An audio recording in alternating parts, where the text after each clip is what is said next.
नमस्कार। एक नई सुबह की शुरुआत के साथ हम हाजिर हैं नए तेवर और नए कलेवर के साथ नया सवेरा के एक और खास अंक को लेकर। मैं हूं कृतिका और मेरे साथ हैं मेरी सहयोगी आंचल। और अगले 1 घंटे में हम जानेंगे, शुक्रिया कृतिका, कि दुनिया की ताज़ा तरीन खबरें क्या हैं। जानेंगे मैरीटाइम समिट में प्रधानमंत्री का वीडियो कॉन्फ्रेंसिंग के जरिए संबोधन होगा।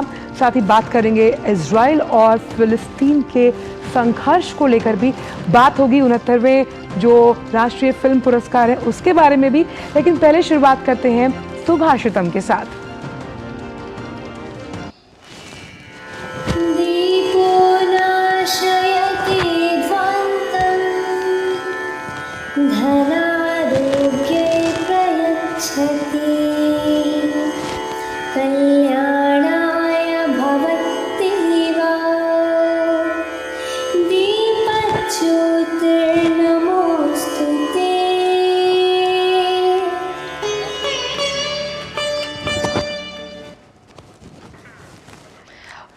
और बिल्कुल अब आंचल समझाएंगे इस सुभाषितम का अर्थ क्या है। बिल्कुल, तो जब हम दीप प्रज्वलित करते हैं उससे अंधेरा नष्ट होता है, धन और आरोग्य की प्राप्ति होती है, साथ ही सुख और समृद्धि की भी प्राप्ति होती है। अतः दीपक के उज्जवल प्रकाश को हम नमन करते हैं और अपने मन के दीपक को भी जलाएं ताकि ज्ञान से वो जो अज्ञान का अंधेरा है वो मिटे। लेकिन अब सीधे रुख कर लेते हैं सुर्खियों का नया सवेरा में।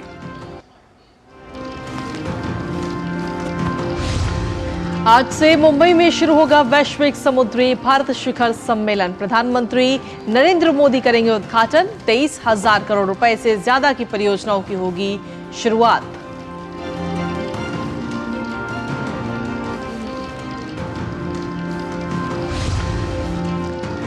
समलैंगिक शादी पर सुप्रीम कोर्ट में फैसला आज। याचिकाओं में स्पेशल मैरिज एक्ट को जेंडर न्यूट्रल बनाने की मांग।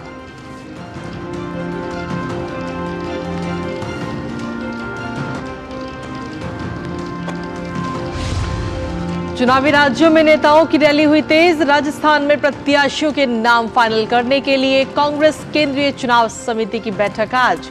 तो वहीं मध्य प्रदेश में जारी होगा कांग्रेस का चुनावी घोषणा पत्र।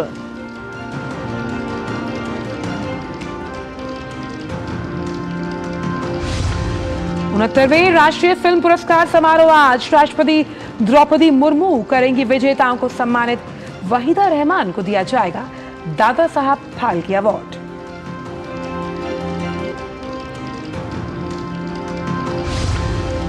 अमेरिकी विदेश मंत्री ब्लिंकन और इजरायली प्रधानमंत्री नेतन्याहू के बीच मैराथन बैठक में हुई ताजा स्थिति पर चर्चा।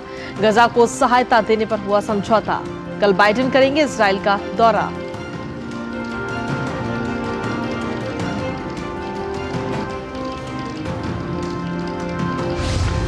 आईसीसी क्रिकेट विश्व कप में आज दक्षिण अफ्रीका और नीदरलैंड्स की टीम होंगी आमने सामने। कल ऑस्ट्रेलिया ने श्रीलंका को 5 विकेट से हराकर खोला जीत का खाता।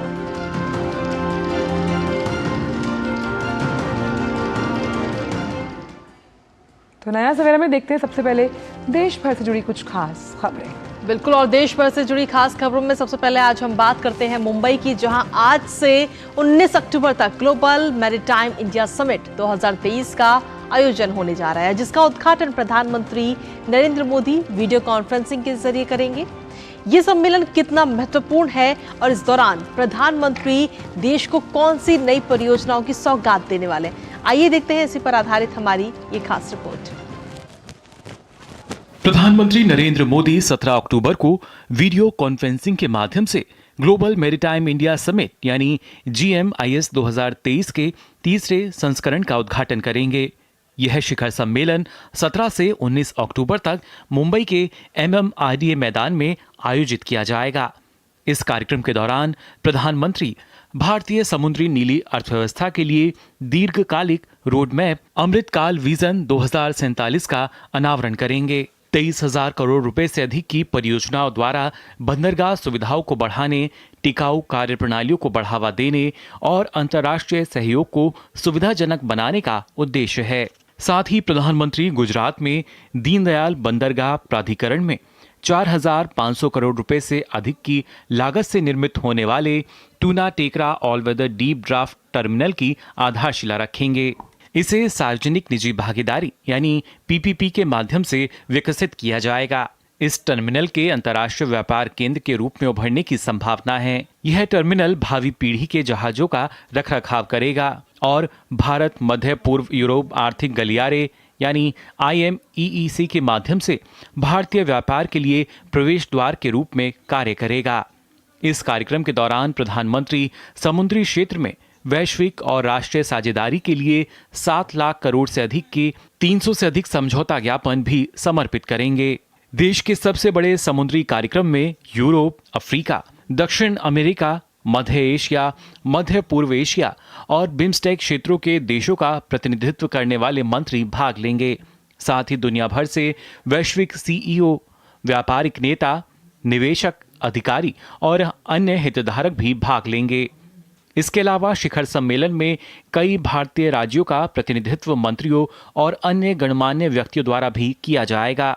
इस सम्मेलन में भावी बंदरगाहों सहित समुद्री क्षेत्र के प्रमुख मुद्दों जैसे कार्बन डाइऑक्साइड के उत्सर्जन को कम करने, तटीय शिपिंग और अंतर्देशीय जल परिवहन, जहाज निर्माण, मरम्मत और पुनर्चक्रण, वित्त, बीमा और मध्यस्थता, समुद्री क्लस्टर, नवाचार एवं प्रौद्योगिकी, समुद्री सुरक्षा तथा समुद्री पर्यटन समेत अन्य विषयों पर चर्चा की जाएगी। इसके साथ ही यह सम्मेलन देश के समुद्री क्षेत्र में निवेश आकर्षित करने के लिए एक उत्कृष्ट मंच भी प्रदान करेगा। आपको बता दें कि पहला मैरीटाइम इंडिया शिखर सम्मेलन 2016 में मुंबई में आयोजित किया गया था एवं दूसरा सम्मेलन वर्चुअल माध्यम से 2021 में आयोजित हुआ था। Bureau report, DD news. और प्रधानमंत्री नरेंद्र मोदी ने कल गूगल के CEO सुंदर पिचाई से बातचीत की। इस दौरान भारत में इलेक्ट्रॉनिक्स विनिर्माण का जो परिस्थिति से जुड़ा तंत्र है उसके विस्तार पर चर्चा हुई है। प्रधानमंत्री ने भारत में क्रोमबुक के निर्माण के लिए HP के साथ गूगल की जो साझेदारी है उसकी प्रशंसा की और ये भी कहा कि उसकी 100 भाषाओं के पहल को काफ़ी अच्छा रिस्पॉन्स मिला। आर्टिफिशियल इंटेलिजेंस टूल को भारतीय भाषाओं में उपलब्ध करवाने के प्रयासों को भी प्रोत्साहित किया। इसके अलावा प्रधानमंत्री ने गांधीनगर में वैश्विक फिनटेक संचालन केंद्र खोलने की गूगल की योजना का स्वागत किया। वहीं सुंदर पिचाई ने भी UPI का लाभ उठाकर भारत में जो वित्तीय समावेशन है उसमें सुधार करने की गूगल की योजनाओं के बारे में जानकारी दी। पिचाई ने भारत के विकास में योगदान देने के लिए गूगल की प्रतिबद्धता पर जोर दिया। प्रधानमंत्री ने गूगल को आर्टिफिशियल इंटेलिजेंस शिखर सम्मेलन पर भारत आगामी वैश्विक साझेदारी में योगदान देने के लिए आमंत्रित किया। आर्टिफिशियल इंटेलिजेंस शिखर सम्मेलन की मेजबानी दिसंबर में 2023 में नई दिल्ली में भारत के द्वारा की जाएगी। वहीं सुप्रीम कोर्ट की एक संवैधानिक बेंच समलैंगिक शादी मामले में आज अपना अहम फैसला सुनाएगी। इस मामले में 10 दिन तक लगातार सुनवाई और सभी पक्षों की दलीलें सुनने के बाद अदालत ने 11 मई को अपना फैसला सुरक्षित रख लिया था। सुप्रीम कोर्ट में 20 लोगों ने याचिकाएं दायर की हैं। याचिका दायर करने वालों की मांग है कि समलैंगिक शादी को कानूनी मान्यता दी जाए। याचिकाओं में कहा गया है कि हिंदू विवाह अधिनियम 1954, विशेष विवाह अधिनियम 1955 और फॉरेन मैरिज एक्ट 1969 के प्रावधान लिंग भेद के आधार पर भेदभाव करते हैं और इन्हें जेंडर न्यूट्रल बनाया जाए, यानी इनकी व्याख्या फिर से की जाए। उनकी दलील ये भी है कि समलैंगिक शादी को मान्यता ना देना समानता, गरिमा और अभिव्यक्ति की स्वतंत्रता के अधिकार का उल्लंघन होगा। और अब खबरें चुनाव से जुड़ी हुई। राजस्थान को लेकर कांग्रेस केंद्रीय चुनाव समिति की बैठक आज हो रही है, जिसमें माना यह जा रहा है कि प्रत्याशियों की पहली लिस्ट जारी हो सकती है। बैठक कांग्रेस मुख्यालय पर सुबह 10:30 बजे से शुरू होगी। बैठक में कांग्रेस अध्यक्ष मल्लिकार्जुन खड़गे के अलावा सोनिया गांधी, राहुल गांधी सहित राजस्थान के मुख्यमंत्री अशोक गहलोत भी शामिल होंगे। माना जा रहा है कि पहली लिस्ट में 80 उम्मीदवारों के नाम जारी किए जा सकते हैं। राजस्थान में 200 विधानसभा सीटें हैं और इन विधानसभा सीटों पर 25 नवंबर को चुनाव होने हैं। पहले ये तारीख चुनाव आयोग ने 23 नवंबर को तय की थी, लेकिन इस दिन देव उठानी एकादशी होने के कारण राजस्थान में 50,000 से भी ज्यादा शादियां हैं। इसी कारण अब तारीख को 25 नवंबर तक किया गया। कांग्रेस पार्टी की लिस्ट 3 से 4 चरण में निकाली जा सकती है। बीजेपी इससे पहले राजस्थान में अपने उम्मीदवारों की एक लिस्ट निकाल चुकी है। तो ये तो बात हुई राजस्थान की। अब बात करते हैं मध्य प्रदेश की, जहां विधानसभा चुनाव के लिए कांग्रेस आज अपना घोषणा पत्र जारी करने वाली है। इसमें मतदाताओं को लुभाने के लिए कई बड़ी घोषणाएं शामिल हो सकती हैं। वहीं पार्टी ने अपने घोषणा पत्र को वचन पत्र का नाम दिया है और माना यह जा रहा है कि इस वचन पत्र में विभिन्न वर्गों को साधने की भी कोशिश की जाएगी। लेकिन सभी की नजरें इस बात पर भी होंगी कि क्या मुख्यमंत्री रह चुके कमलनाथ, राहुल गांधी और प्रियंका गांधी समेत तमाम दिग्गज नेताओं ने चुनावी रैलियों में जो वादे किए हैं उनका जिक्र इस वचन पत्र में होगा या नहीं। अभी 2 दिन पहले ही कांग्रेस ने प्रत्याशियों की सूची जारी की थी। कहा जा रहा है कि आज बीजेपी भी शाम तक उम्मीदवारों की अपनी 5वीं सूची जारी कर सकती है। अब तक भारतीय जनता पार्टी ने 136 प्रत्याशियों की और कांग्रेस ने 144 प्रत्याशियों के नामों की घोषणा की है। मध्य प्रदेश में विधानसभा चुनाव के लिए 230 सीटें हैं, जिन पर आगामी 17 नवंबर को मतदान होंगे।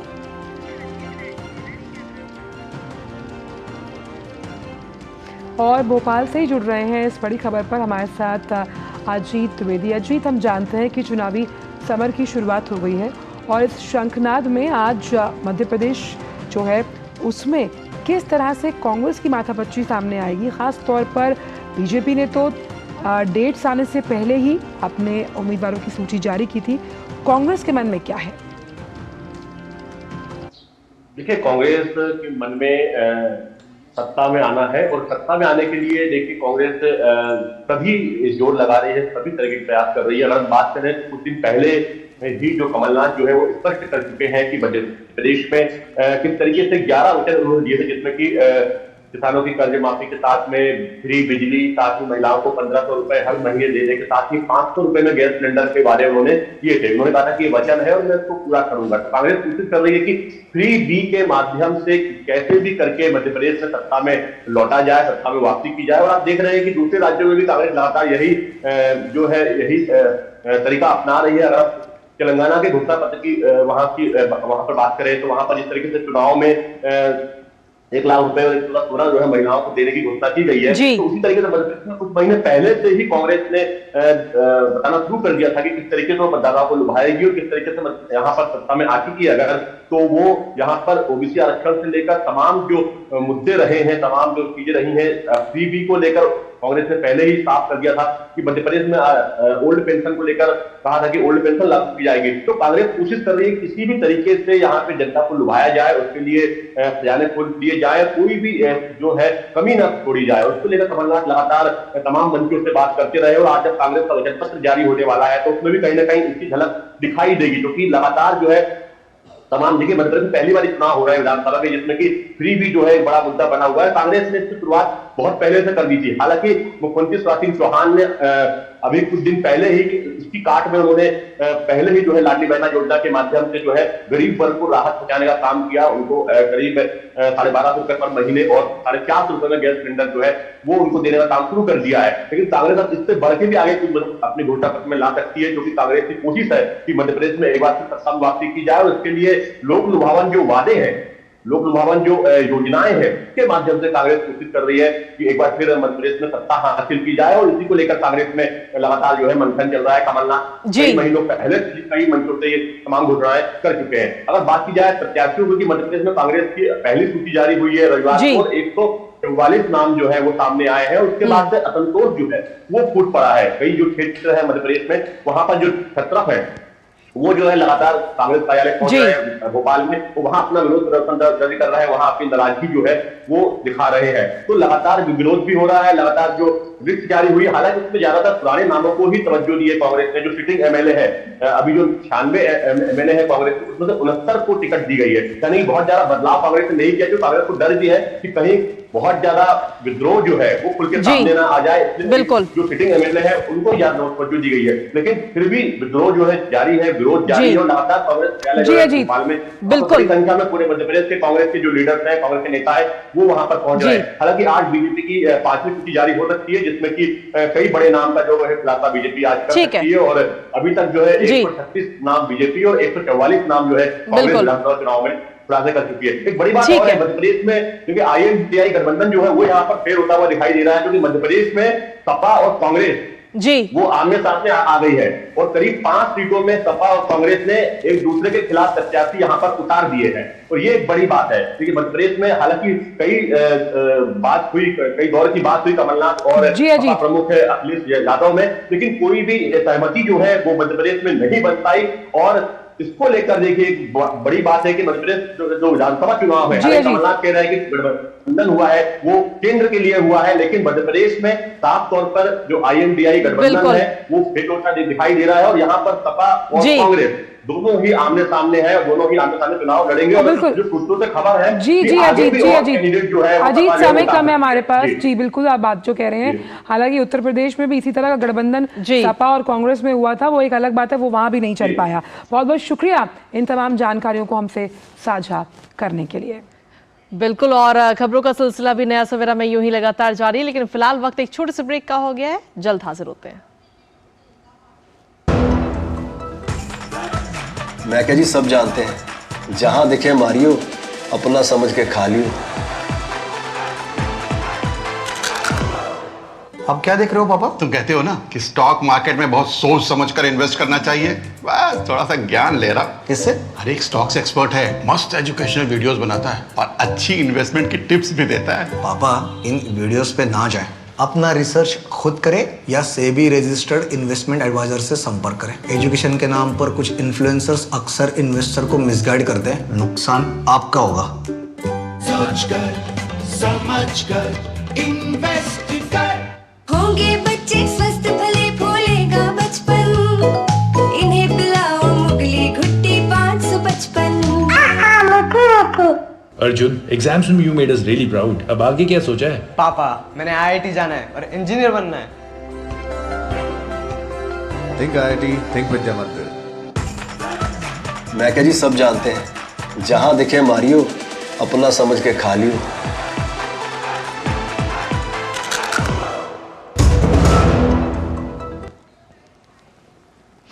और ब्रेक के बाद एक बार फिर से स्वागत है आप सभी का। और कृतिका, बात कर रहे थे नवरात्र को लेकर, तो शारदीय नवरात्र का आज तीसरे दिन माँ दुर्गा के स्वरूप चंद्रघंटा की विधिवत पूजा अर्चना की जाती है। सुबह से ही मंदिरों में भक्तजनों का तांता लगा है। दिल्ली स्थित झंडेवाला मंदिर में श्रद्धालु दर्शन के लिए पहुंचे और मुंबई के मुंबा देवी मंदिर में भी श्रद्धालुओं का तांता लगा है। हम आपको दोनों तस्वीरें दिखा रहे हैं। बिल्कुल, ये 2 तस्वीरें इस वक्त आपको दिखा रहे हैं।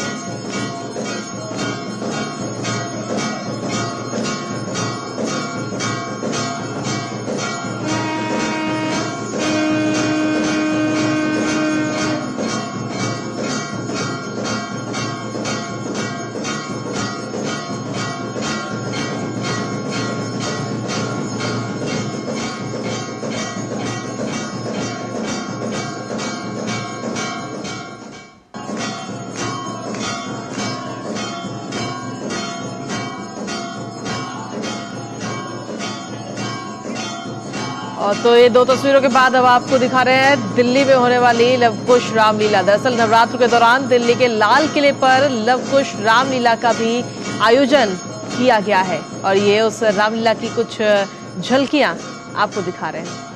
और कल का दिन बहुत अहम था कृतिका, कल तारका वध दिखाया गया, उससे पहले नारद मुनि का मोहभंग दिखाया गया था।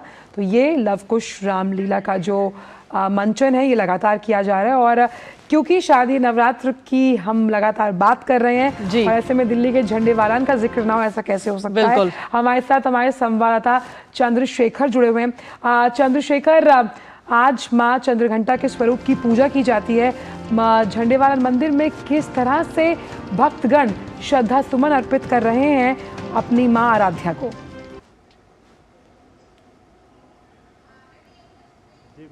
चलो मैं आपको दिखा देता हूँ कि सामने मेरे ठीक सामने आप देख रहे हैं झंडेवाला मंदिर है, और माता साक्षात आपको दिख रही हैं, विराजमान है। और देखिए सुबह से ये जो दृश्य है वो सुबह 4 बजे से देखने को मिल रहा है कि 4 बजे से जो श्रद्धालु हैं वो दूर दूर से यहाँ पर चले आ रहे हैं और माता के दर्शन यहाँ पर कर रहे हैं।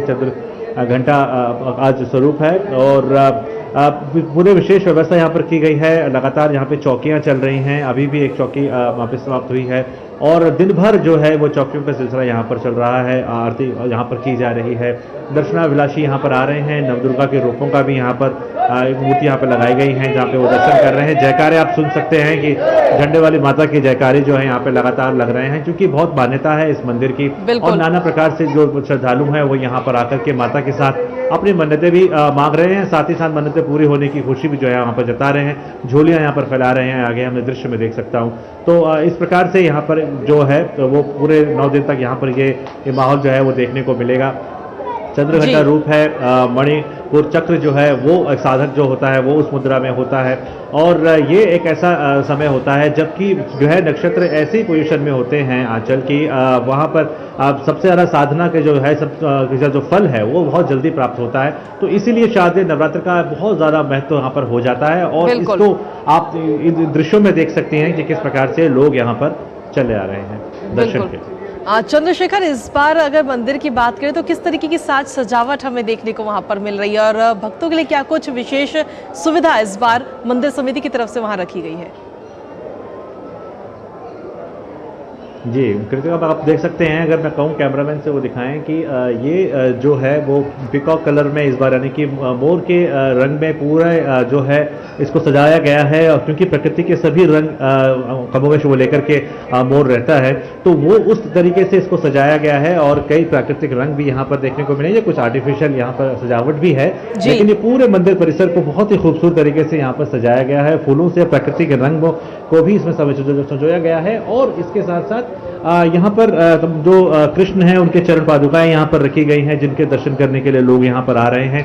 फूलों से सजाया गया है इसको और इसमें कोशिश ये भी की गई है कि जो साधक हैं उन्हें किसी प्रकार से कोई कष्ट ना हो, कोई समस्याएं उनके साथ ना आए। तो जितने भी सेवादार हैं वो भी लगातार यहाँ पर मौजूद हैं जो कि उनके जो है सहायता कर रहे हैं। मंदिर में क्योंकि व्यवस्था बनी रहे इसीलिए प्रसाद वगैरह की व्यवस्था यहाँ पे है, मंदिर समिति की वजह से की गई है। तो ये एक माहौल है, एक दिव्य और एक अलौकिक माहौल कृतिका यहाँ पर कहा जा सकता है, जहाँ पर झंडे वाला जो माता है उनका जो ध्वनि है, जो उनका नाम है वो गुंजायमान यहाँ पर चारों तरफ से देखने को मिल सकता है। चंद्रशेखर, बहुत संक्षिप्त में प्रसाद खाया आपने? और अगर खाया है तो हमारे लिए भी जब वहाँ से आएंगे तो लेकर आइएगा ताकि जो आशीर्वाद आपने प्राप्त किया है वो सभी में बढ़ जाए। बिल्कुल, बहुत बहुत शुक्रिया चंद्रशेखर इन तमाम जानकारियों को हमसे साझा करने के लिए। तो शारदीय नवरात्र का आज तीसरा दिन लगातार माँ के तमाम स्वरूपों की यहाँ पूजा अर्चना की जा रही है और इससे जुड़ी तमाम अपडेट्स लगातार हम हर रोज अपने दर्शकों के साथ साझा करेंगे। बिल्कुल, और इसी बीच नया सवेरा वक्त एक छोटे से ब्रेक का हो गया। आप बने रहिए हमारे साथ और देखते रहिए हमारा खास कार्यक्रम नया सवेरा।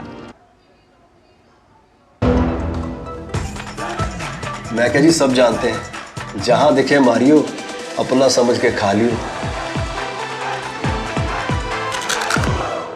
अब क्या देख रहे हो पापा? तुम कहते हो ना कि स्टॉक मार्केट में बहुत सोच समझ कर इन्वेस्ट करना चाहिए, बस थोड़ा सा ज्ञान ले रहा हूं। किससे? हर एक स्टॉक्स एक्सपर्ट है, मस्त एजुकेशनल वीडियोस बनाता है और अच्छी इन्वेस्टमेंट की टिप्स भी देता है। पापा इन वीडियोस पे ना जाएं, अपना रिसर्च खुद करें या सेबी रजिस्टर्ड इन्वेस्टमेंट एडवाइजर से संपर्क करें। एजुकेशन के नाम पर कुछ इन्फ्लुएंसर्स अक्सर इन्वेस्टर को मिसगाइड करते हैं, नुकसान आपका होगा।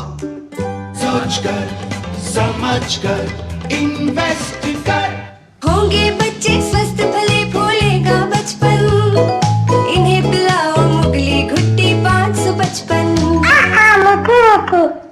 थिंक आईआईटी, थिंक विद्या मंदिर, थिंक आईआईटी, थिंक विद्या मंदिर, थिंक आईआईटी, थिंक विद्या मंदिर। मैं क्या जी, सब जानते हैं जहां दिखे मारियो अपना समझ के खा लियो।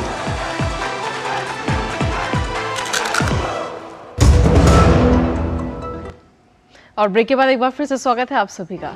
और रुक करते हैं अब कुछ अन्य खबरों का। संस्कृति मंत्रालय भारत सरकार के तहत कार्यरत राष्ट्रीय विज्ञान संग्रहालय परिषद द्वारा श्रीअन्न, एक मूल्य वर्धित पौष्टिक अथवा भ्रांति आहार विषय को लेकर एक राष्ट्रीय विज्ञान संगोष्ठी का आयोजन किया गया और इस संगोष्ठी में देश भर से आए 60,000 जो प्रतियोगी बच्चे हैं उनमें से 36 चयनित बच्चों ने भाग लिया और पोषक जो अनाज है उन्हें बढ़ावा देने के बारे में अपनी राय को रखा। देखते हैं इससे जुड़ी ओपी यादव की यह खास रिपोर्ट। केंद्रीय संस्कृति मंत्रालय के तहत कार्यरत राष्ट्रीय विज्ञान संग्रहालय परिषद द्वारा श्री अन्न एक मूल्य वर्धित पौष्टिक अथवा भ्रांति आहार विषय को लेकर एक राष्ट्रीय विज्ञान संगोष्ठी का आयोजन किया गया। संगोष्ठी में भाग लेने आई संस्कृति मंत्रालय की संयुक्त सचिव मुग्धा सिन्हा ने कहा कि विविधताओं से युक्त भारत के हर राज्य में अलग अलग श्री अन्न उगाए जाते हैं। उन्होंने कहा कि पोषक अनाजों को बढ़ावा देने में बच्चों की महत्वपूर्ण भूमिका है। हर देश के कोने में मिलेट्स का अलग प्रकार है ना, वो कैसे खाद्यान्न में इस्तेमाल होता है, लोग खा रहे हैं या वो भी डाइंग फूड हो गया है ना, तो इन सब पे एक फोकस आएगा। संगोष्ठी में राष्ट्रीय विज्ञान केंद्र के निदेशक एन रामदास अय्यर ने कहा कि संगोष्ठी में देश भर के 60,000 बच्चों ने हिस्सा लिया, जिनमें से चुनिंदा 36 छात्र छात्राओं का चयन हुआ। चयनित बच्चों ने श्री अन्न को बढ़ावा देने के बारे में अपने अपने विचार रखे। अलग अलग टॉपिक्स लेके पिछले 42 साल से हम ये करते आ रहे हैं। तो इस साल का टॉपिक है मिलेट्स, सुपर फूड्स है या एक डाइट फैड है। राष्ट्रीय विज्ञान संगोष्ठी में भाग लेने आए विशेषज्ञों ने मिलेट्स की महत्ता को रेखांकित किया। मेधावी बच्चों ने मिलेट्स जागरूकता के लिहाज से इस संगोष्ठी को बेहद महत्वपूर्ण बताया। मैं गोवा से हूँ और मिलेट्स एक फूड आइटम है जो हमें अभी हमारे डाइट में ऐड करना चाहिए। इट इज़ वेरी न्यूट्रिशनल, हमारे बॉडी के लिए बहुत बेनिफिशियल है वो। संगोष्ठी में आए अन्य बच्चों ने भी पोषक गुणवत्ता के लिहाज से श्री अन्न को बेहतरीन खाद्यान्न कहा। अब जब मैंने इसमें पार्टिसिपेट करके इतने सारे बेनिफिट्स जाने हैं मिलेट्स के बारे में कि अब जब भी मैं मेरी दादी के घर जाऊंगी मैं ज़रूर उनसे खुद ही बोलूँगी कि मेरे को बना के दें। बदलती जीवन शैली के बीच सेहत के लिए प्रतिभागी बच्चों ने पोषक अनाजों को बेहतर विकल्प बताया। ये संगोष्ठी बहुत फ़ायदेमंद है क्योंकि बच्चों से ही ये जो मिलेट का आइडिया है ये सोसाइटी में स्प्रेड होगा। जब बच्चे ही इसको समझेंगे और दूसरों को समझाएंगे तो एक जागरूकता आएगी और एक रिवॉल्यूशन आएगा। गौरतलब है कि राष्ट्रीय विज्ञान संग्रहालय परिषद NCSM हर साल वार्षिक छात्र विज्ञान संगोष्ठी का आयोजन करता है। संगोष्ठी का उद्देश्य युवा छात्रों के मन में वैज्ञानिक सोच और विश्लेषणात्मक प्रवृत्ति की भावना पैदा करना है। श्री अन्न एक मूल्यवर्धित पौष्टिक या भ्रांति आहार, इसी थीम को लेकर राजधानी नई दिल्ली में राष्ट्रीय विज्ञान केंद्र में एक संगोष्ठी का आयोजन किया गया। संगोष्ठी में भाग लेने आए देश के 13 राज्यों और केंद्र शासित प्रदेशों के बच्चों ने न केवल श्री अन्न के महत्व को रेखांकित किया बल्कि पोषकता के आधार पर स्वस्थ और सेहतमंद रहने के लिए इसको अपनी भोजन की थाली में शामिल करने का प्रण भी लिया। मेरे सहयोगी कैमरामैन अनिल ठाकुर और संजीव के साथ मैं OP Yadav, DD news Delhi. और इसी बीच जो दर्शक हमसे अभी भी जुड़े हैं, आइए उनके लिए एक बार फिर से दिखाते हैं क्या है आज के नए सवेरे की हेडलाइंस।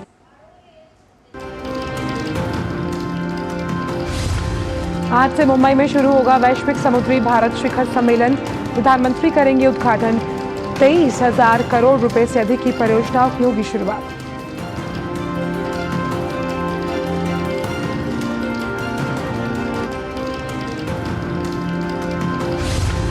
समलैंगिक शादी पर सुप्रीम कोर्ट में फैसला आज। याचिकाओं में स्पेशल मैरिज एक्ट को जेंडर न्यूट्रल बनाने की है मांग।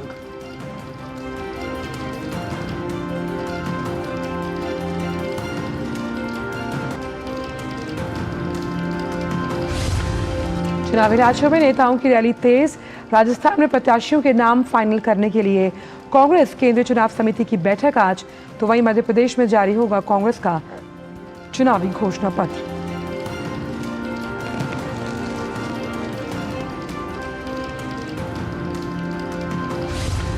उनहत्तरवां राष्ट्रीय फिल्म पुरस्कार समारोह आज। राष्ट्रपति द्रौपदी मुर्मू करेंगी विजेताओं को सम्मानित। वहीदा रहमान को दिया जाएगा दादा साहब फाल्के अवार्ड।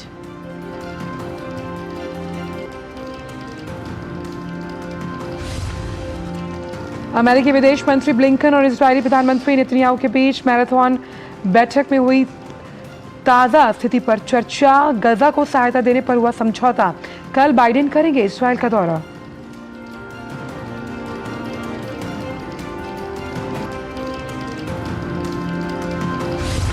और आईसीसी क्रिकेट विश्व कप में आज दक्षिण अफ्रीका और नीदरलैंड्स की टीम होंगी आमने सामने। कल ऑस्ट्रेलिया ने श्रीलंका को 5 विकेट से हराकर खोला जीत का खाता।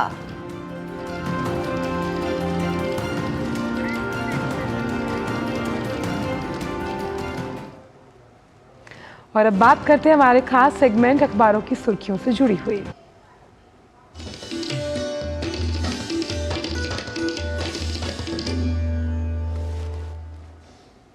और चलिए अखबारों की सुर्खियां जानने के लिए हमारी सहयोगी संध्या शर्मा के पास सीधा चलते हैं। संध्या इस वक्त हमारे साथ जुड़ी हुई न्यूज रूम से। संध्या, क्या कुछ खास सुर्खियां हैं आज के अखबारों की?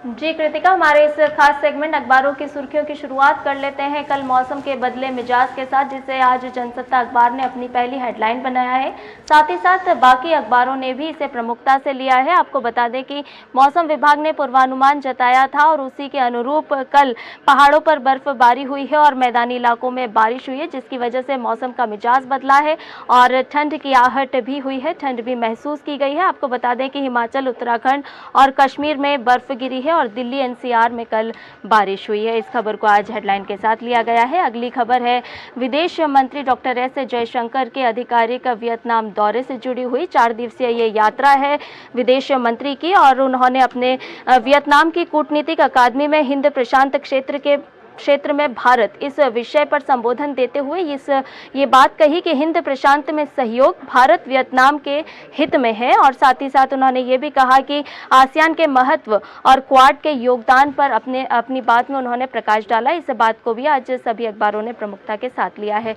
अगली खबर नवभारत टाइम्स अखबार से ली गई है, जिसमें इजराइल और हमास के बीच जो संघर्ष जारी है उसमें 10 दिनों में लगभग 4000 से ज़्यादा जानें जा चुकी है और इस खबर को आज नवभारत टाइम्स ने प्रमुखता से लिया है और ये भी बताया है कि संघर्ष विराम से हमास हो या इजराइल, दोनों ही पक्षों की ओर से, दोनों ही तरफ से विराम लगाने से इनकार किया गया है। अगली खबर है राहत से जुड़ी हुई, जिसे अपना बिजनेस पेज पर हिंदुस्तान अखबार ने लिया है और आपको बता दें कि सितंबर में लगातार 6ठे महीने थोक मुद्रास्फीति 0 से नीचे रही है और इस खबर को आज सभी अखबारों ने प्रमुखता के साथ लिया है, जो कि राहत से जुड़ी खबर है। खाने पीने के सामान सस्ता होने की वजह से ये थोक महंगाई में नरमी आई है और तमाम आंकड़ों के साथ इस खबर को बताया गया है कि कौन सी ऐसी चीजें हैं, कौन सी ऐसी वस्तुएं हैं जिसकी वजह से महंगाई घटी है और थोक महंगाई की जो चाल है वो किस तरह से रही है। इस खबर को आज बताया गया है।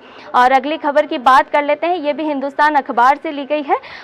ताज विश्व भर के स्मारकों का सरताज, जी हाँ, Guinness book of world record ने अब ताजमहल को सरताज घोषित किया है। आपको बता दें कि सबसे ज़्यादा ताज को सर्च किया गया है इंटरनेट के माध्यम से जब से यूनेस्को के विश्व धरोहर में ताजमहल शामिल हुआ था। तो इस खबर को भी आज प्रमुखता के साथ लिया गया है। और चलते चलते अब बात कर लेते हैं केंद्र सरकार की ओर से एक और कदम बढ़ाते हुए जारी किए गए दिशा निर्देशों की। जी हां, दिव्यांगजनों के लिए एक अनुकूल माहौल बनाने के लिए केंद्र की ओर से दिशा निर्देश जारी किए गए हैं और कहा गया है कि पेयजल के जो पॉइंट होते हैं उनकी ऊंचाइयों और डिजाइन को फिर से निर्धारित किया जाए, यानी कि जो दिव्यांगजन होते हैं, गर्भवती महिलाएं होती हैं, बच्चे होते हैं, तो नलों के जो पॉइंट होते हैं उनकी कितनी ऊंचाई होनी चाहिए, इस पर एक बार फिर से गौर किया जाना चाहिए। तो ये एक और खबर जिसे आज दैनिक जागरण अखबार ने प्रमुखता के साथ लिया है। ये आज के अखबारों की वो तमाम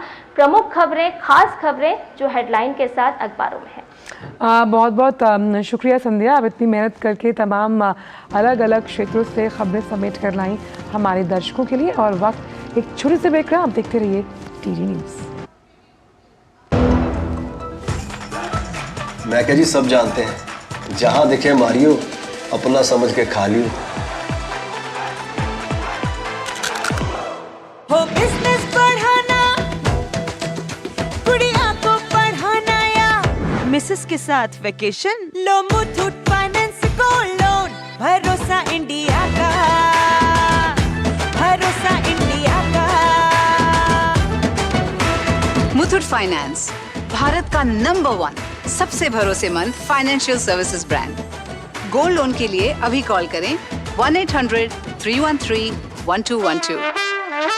होंगे बच्चे स्वस्थ, भले फूलेगा बचपन, इन्हें पिलाओ मुगली घुट्टी 555। अर्जुन, एग्जाम्स में you made us really proud. अब आगे क्या सोचा है? पापा, मैंने IIT जाना है और इंजीनियर बनना है। थिंक IIT, थिंक विद्या मंदिर।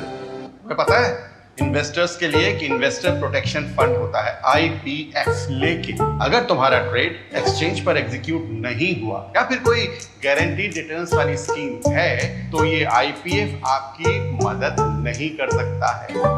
और अगर आपका ब्रोकर ही डिफॉल्टर बन जाए तो फिर IPF आपको कॉम्पेंसेशन दिला सकता है। कहां से सीखा? NSE की साइट पर। सोचकर समझकर इन्वेस्ट कर।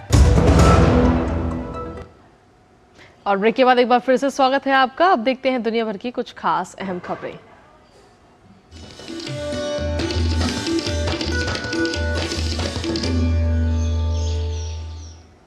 इजराइल हमास युद्ध के 11वें दिन भी हवाई हमले के कारण सायरन की आवाजें गूंज रही हैं। राजधानी तेल अवीव में हवाई हमले की वजह से सायरन बजने के कारण लोग सुरक्षित स्थानों पर शरण ले रहे हैं। हमास की तरफ से दागे गए रॉकेट को इजराइल की आयरन डोम मिसाइल रक्षा प्रणाली ने नष्ट कर दिया। इन्हीं धमाकों की गूंज पूरे शहर में सुनाई दे रही है। इजराइल में चप्पे चप्पे पर इजरायली सैनिक वाहन तैनात हैं।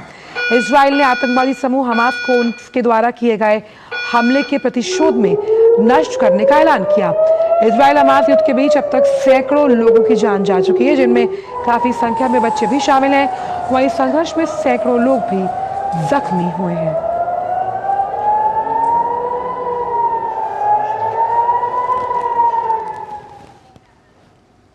अमेरिका और इजराइल के बीच गजा में मानवीय सहायता पहुंचाने के लिए सहमति बन चुकी है। अमेरिकी विदेश मंत्री एंटनी ब्लिंकन और इजराइल के प्रधानमंत्री बेंजामिन नेतन्याहू के बीच 8 घंटे तक चली बैठक के बाद ये फैसला हुआ। विदेश मंत्री ब्लिंकन ने बैठक के बाद ये भी आशंका जताई कि हमास इसमें बाधा पहुंचाने की कोशिश कर सकता है। States and Israel have agreed to develop a plan that will enable humanitarian aid from donor nations and multilateral organizations to reach civilians in Gaza, and them alone, including the possibility of creating areas to help keep civilians out of harm's way. It is critical that aid begin flowing into Gaza as soon as possible. We share Israel's concern that Hamas may seize or destroy aid entering Gaza or otherwise preventing it from reaching the people who need it. If Hamas in any way blocks humanitarian assistance from reaching civilians, including by seizing the aid itself, we'll be the first to condemn it, and we will work to prevent it from happening again. We welcome the government of Israel's commitment to work on this plan. अमेरिकी राष्ट्रपति Joe Biden कल Israel का दौरा करेंगे। इस दौरान वे Israel के प्रधानमंत्री बेंजामिन नेतन्याहू से बातचीत करेंगे। अमेरिकी विदेश मंत्री एंटनी ब्लिंकन ने नेतन्याहू से लंबी चली बातचीत के बाद बाइडेन के इजराइल दौरे की घोषणा की। उन्होंने कहा कि नेतन्याहू से मिलकर ये साफ करेंगे कि इजराइल को अपनी रक्षा का अधिकार है। On Wednesday, President Biden will visit Israel. He's coming here at a critical moment for Israel, for the region, and for the world. And he's coming here to do the following. First, the President will reaffirm the United States' solidarity with Israel and our ironclad commitment to its security. President Biden will again make clear, as he's done unequivocally since Hamas's slaughter of more than 1,400 people, including at least 30 Americans, that Israel has the right and indeed the duty to defend its people from Hamas and other terrorists and to prevent future attacks. The President will hear from Israel what it needs to defend its people as we continue to work with Congress to meet those needs. वहीं अमेरिकी राष्ट्रपति Joe Biden ने white house में Israel Hamas युद्ध के बाद पश्चिम Asia में उभरते संकट पर चर्चा की। राष्ट्रपति बाइडेन ने अपनी राष्ट्रीय सुरक्षा टीम के सदस्यों के साथ बैठक में इजराइल पर हमास के हमले और गजा में बिगड़ते मानवीय संकट पर चर्चा की।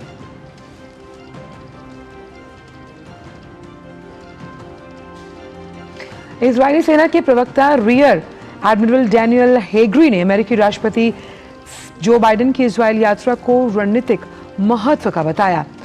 उनका मानना है कि अमेरिका के राष्ट्रपति का आने का अपना एक अलग प्रभाव होगा।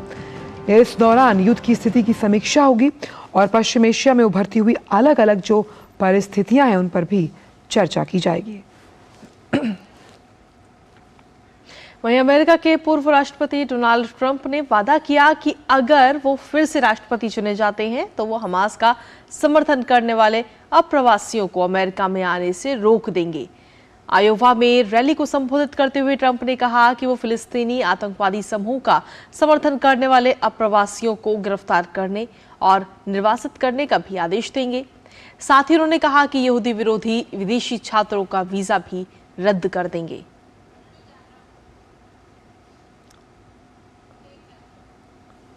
वहीं इजराइल और हमास के बीच जारी युद्ध से यूरोप में तनाव बढ़ने की संभावना और शरणार्थियों के आने की चिंता को देखते हुए यूरोपीय संघ के नेता एक आपातकालीन शिखर बैठक करने वाले हैं। हमास द्वारा खूनी तांडव शुरू करने और बच्चों सहित लगभग 200 इजरायलियों को बंधक बनाने के बाद से इजराइल और गजा में 4000 से अधिक लोग मारे गए। पूरे यूरोप में दोनों पक्षों के समर्थन में रैलियां हुई, जबकि कुछ पर प्रतिबंध लगा दिया गया।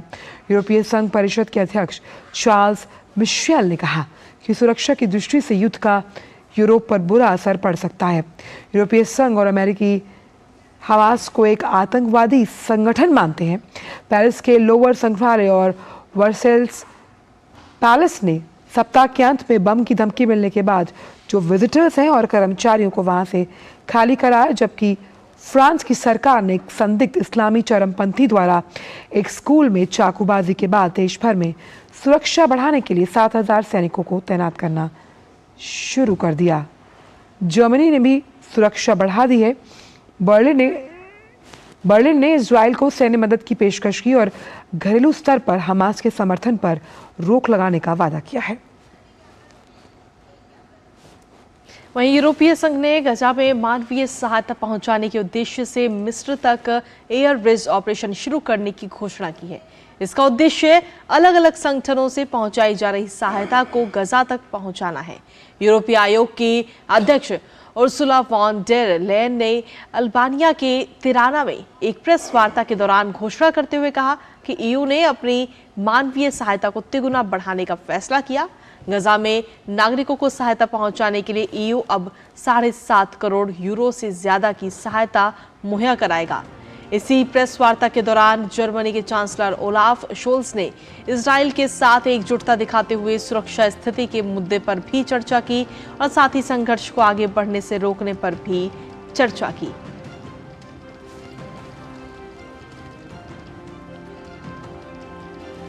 और अब इजराइल के तेल अवीव में ग्राउंड जीरो से जुड़ रहे हैं हमारे संवाददाता अमृतपाल सिंह।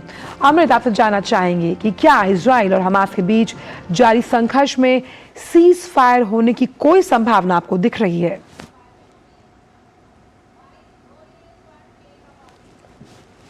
देखिए, सीज फायर की तो संभावना अभी बिल्कुल नहीं दिख रही। कल रिपोर्ट्स आई थी कि सीज फायर हो सकती है। बेंजामिन नेतन्याहू यहाँ के प्रधानमंत्री इजराइल के ट्विटर मिनट्स में ट्विटर पे गए और उसको कहा कि there is no ceasefire. Hamas से भी ऐसे बात निकली कि सीज फायर का सवाल ही नहीं उठता है। तो अभी तो दोनों साइड्स मैक्सिमलिस्ट पोजीशंस ले रही हैं। ये अपने मिलिट्री ऑपरेशंस कर रहे हैं, एरियल बॉम्बिंग कर रहे हैं। कल राफा क्रॉसिंग पर भी इन्होंने मिसाइल अटैक्स किए। इजराइल की मैं बात कर रहा हूँ, हवाई बॉम्बिंग कर रहे हैं, आर्टी फायर कर रहे हैं। तो ये तो फुल स्टीम मिलिट्री ऑपरेशंस कर रहे हैं। इन्होंने अपने गाजा पट्टी के साथ के लगते इलाके में बड़ी संख्या में tank, artillery guns, heavy military equipment, infantry move कर दी है। तो यहाँ तक तो यहाँ इंडिकेशंस ये हैं कि ये ग्राउंड असॉल्ट भी कर सकते हैं। कब करेंगे कब नहीं करेंगे वो सवाल हैं अभी, पर उसकी तैयारी पूरी है। वहीं हमास लगातार रॉकेट्स मार रहा है। कल भी उन्होंने काफी रॉकेट्स मारे, रात को रॉकेट्स मारे। मैं जहां टेल अवीव में हूं, कल मैं गाजा पट्टी में था। वहां अभी मैं फिर गाजा जाऊंगा, तो गाजा पट्टी के बॉर्डर पे जाऊंगा इजरायली साइड पर। वहां ये सब इन सब चीजों के चलते वो लगातार रॉकेट फायर्स कर रहे हैं। वहां हमको अक्सर जैसी सायरन बजता है भाग के बंकर्स में छुपना पड़ता है, रॉकेट अटैक्स होते हैं। तो ये सब के लगते मतलब सीज फायर या युद्ध रुकने की तो कोई गुंजाइश फिलहाल नहीं लग रही है। जी अमृतपाल, अगर देखा जाए तो इजराइल और हमास दोनों के बीच जारी संघर्ष के बीच कूटनीतिक प्रयास भी जारी हैं। क्या इससे मध्यस्थता के कोई आसार अभी तक नजर आ रहे हैं?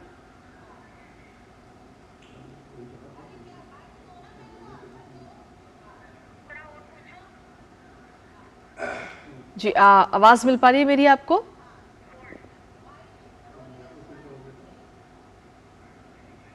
कि कूटनीतिक प्रयास बिल्कुल जारी हैं, पर सवाल ये है कि कूटनीतिक प्रयास का फल क्या आ रहा है। एंटनी ब्लिंकन यहाँ थे, 5 दिनों में दूसरी बार यहाँ थे। पहले थर्सडे को आए थे, फिर वो बाकी देश घूम के आए। सऊदी में बात की उन्होंने, क्राउन प्रिंस से बहरीन गए, कतर गए, जॉर्डन गए।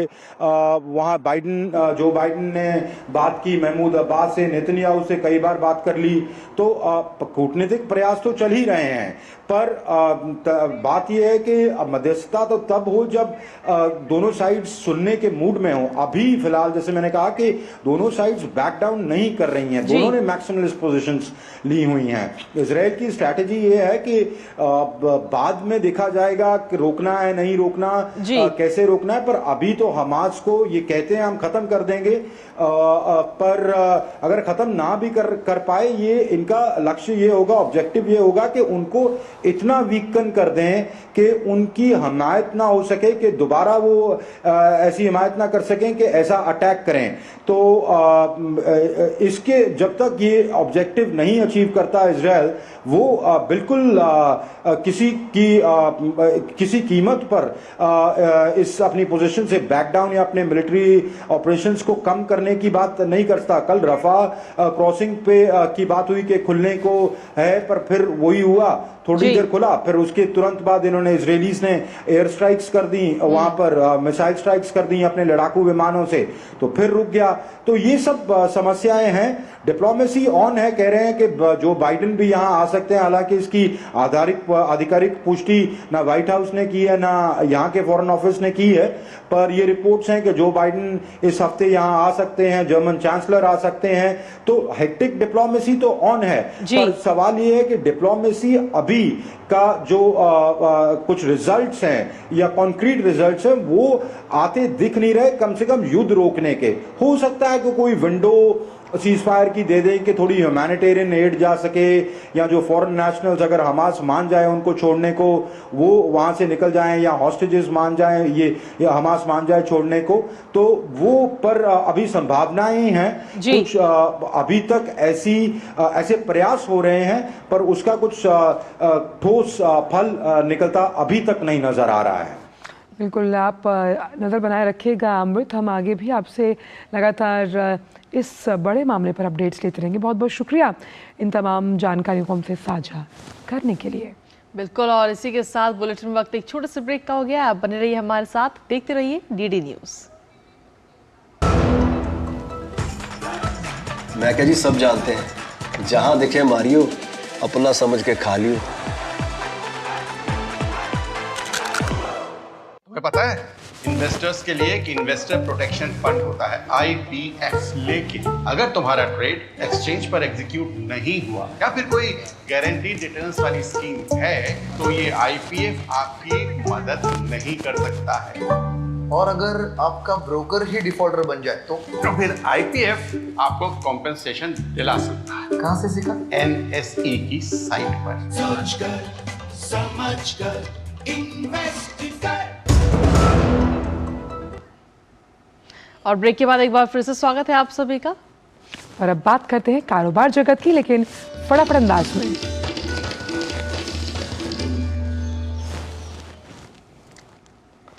देश में थोक मुद्रास्फीति में लगातार छठे महीने गिरावट दर्ज की गई। आंकड़ों के मुताबिक सितंबर में थोक महंगाई में कुल 0.26% की गिरावट दर्ज की गई। वाहन विनिर्माताओं के संगठन society of Indian automobile manufacturers के आधिकारिक बयान के मुताबिक घरेलू यात्री वाहनों की थोक बिक्री में सितंबर में करीब 2% बढ़ोतरी दर्ज की गई। इलेक्ट्रिक वाहनों को बढ़ावा देने के मकसद से सरकार देश में बैटरी के लिए एक और उत्पादन आधारित प्रोत्साहन योजना लाने पर विचार कर रही है।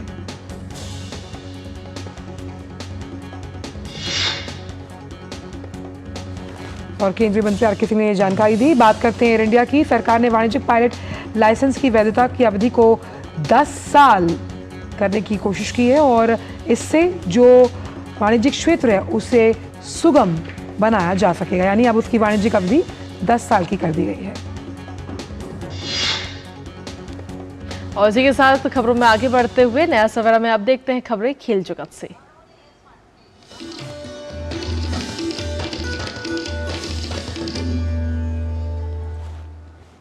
तो वनडे विश्व कप में आज दक्षिण अफ्रीका और नीदरलैंड की टीम आमने सामने होंगी। ये मैच धर्मशाला में खेला जाएगा। मौजूदा टूर्नामेंट में दोनों टीमों ने 2-2 मुकाबले खेले हैं। बात अगर दक्षिण अफ्रीका की करें तो ये टीम श्रीलंका और ऑस्ट्रेलिया को हरा कर आ रही है। वहीं दूसरी ओर अंक तालिका में अंतिम पायदान पर स्थित नीदरलैंड को अब तक एक भी जीत नसीब नहीं हुई। ऐसे में नीदरलैंड की नज़र टूर्नामेंट में पहली जीत हासिल करने पे होगी। तो वहीं दक्षिण अफ्रीका की टीम जीत की हैट्रिक लगाने के इरादे से मैदान पर उतरेगी। आईसीसी क्रिकेट विश्व कप में ऑस्ट्रेलिया ने श्रीलंका को 5 विकेट से हराकर अपनी पहली जीत हासिल की है। श्रीलंका से जीत के लिए मिले 210 रनों के लक्ष्य को ऑस्ट्रेलिया ने 5 विकेट खोकर 36वें ओवर में हासिल कर लिया। ऑस्ट्रेलिया की शुरुआत अच्छी नहीं रही थी। डेविड वार्नर 11 और स्टीव स्मिथ 0 पर पवेलियन लौट गए। हालांकि इसके बाद मिशेल मार्श ने मार्नस लाबुशेन के साथ मिलकर पारी को संभाला। मार्श ने अपना अर्धशतक पूरा किया। वो 52 रन बनाकर रन आउट हुए। मार्च के आउट होने के बाद लाबुशेन और जोश इंग्लिश ने रन बनाने का सिलसिला जारी रखा। लाबुशेन ने 40 रन बनाए तो वहीं इंग्लिश ने 58 रनों की शानदार पारी खेली। इससे पहले श्रीलंका ने टॉस जीतकर पहले बल्लेबाजी का फैसला किया। पथुम निसंका और कुशल परेरा ने पहले विकेट के लिए 125 रनों को जोड़ा। वहीं निसंका 61 और परेरा 68 रन बनाकर कमिंस का शिकार बने। कुशल मेंजेस और समर विक्रमा को एडम जंपा ने सस्ते में पवेलियन भेज दिया। इसके बाद असालेका ने के अलावा कोई भी श्रीलंकाई बल्लेबाज क्रीज पर नहीं टिक सका और पूरी टीम 209 रन पर पवेलियन लौट गई। ऑस्ट्रेलिया की तरफ से एडम जंपा ने शानदार गेंदबाजी करते हुए 4 विकेट लिए तो वहीं कमिंस और स्टार्क ने 2-2 विकेट लिए। और अब खबरें ग्लैमर वर्ल्ड से।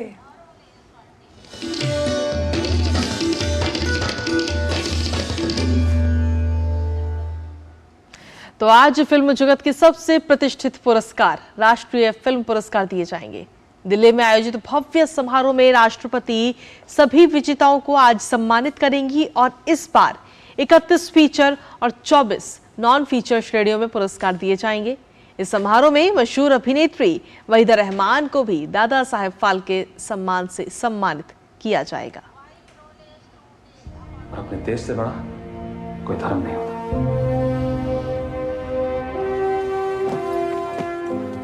69वें राष्ट्रीय फिल्म पुरस्कारों में भारत के सर्वश्रेष्ठ सिनेमा को सम्मानित किया जाएगा। प्रतिष्ठित अभिनेत्री वहीदा रहमान को सिनेमा का सर्वोच्च सम्मान दादा साहेब फाल्के पुरस्कार से नवाजा जाएगा।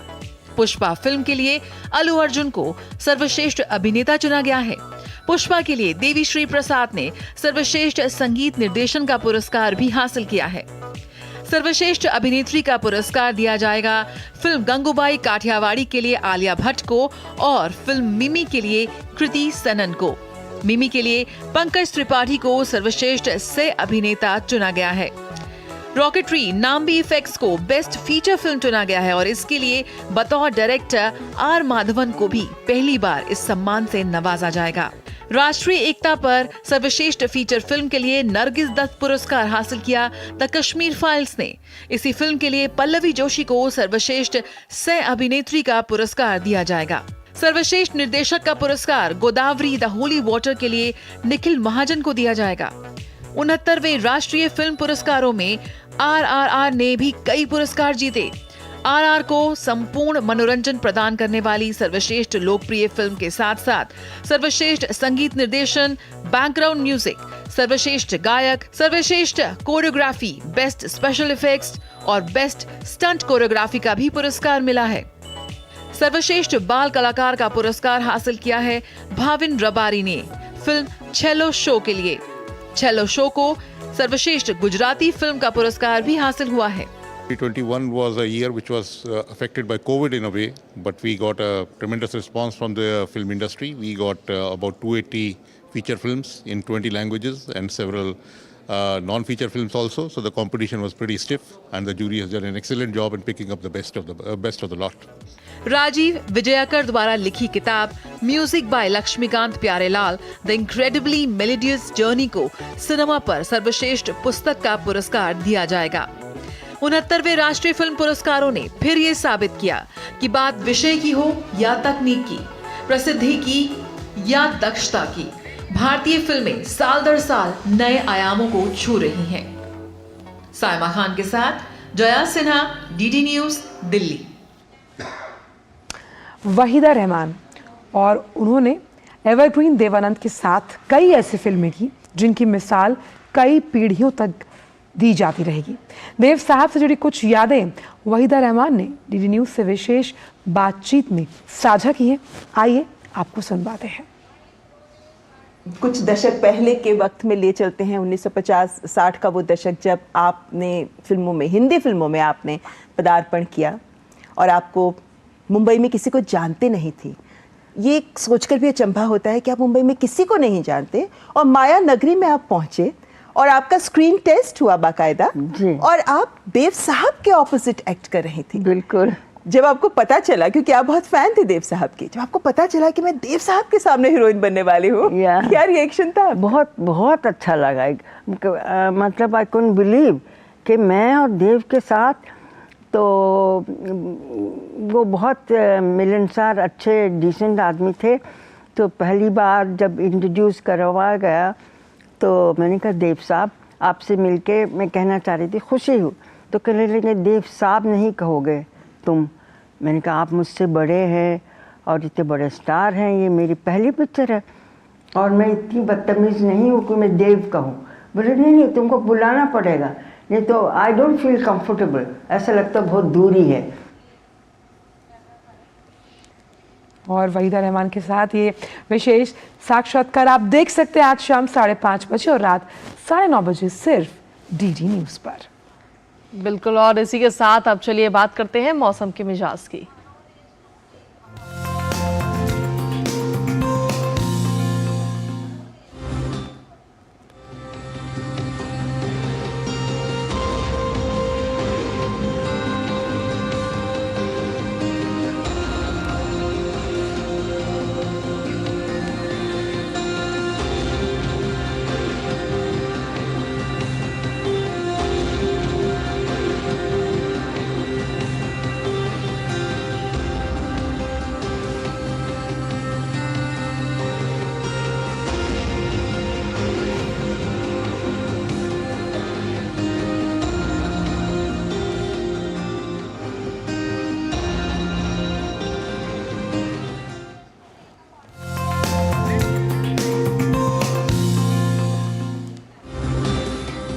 तो नया सवेरा के इस अंक में आज बस इतना ही, लेकिन आपको जाने से पहले कृतिका कहीं ले जाना चाहती हैं। बिल्कुल, और अपने दर्शकों को आज हम लेकर चलते हैं सूरत में, जहां एक खास तरह के गरबा नृत्य के साथ महिलाओं ने सिर पर मटका रखकर पारंपरिक गरबा किया। आप इन तस्वीरों का आनंद लीजिए और हमें और हमारी पूरी टीम को दीजिए इजाजत। नमस्कार।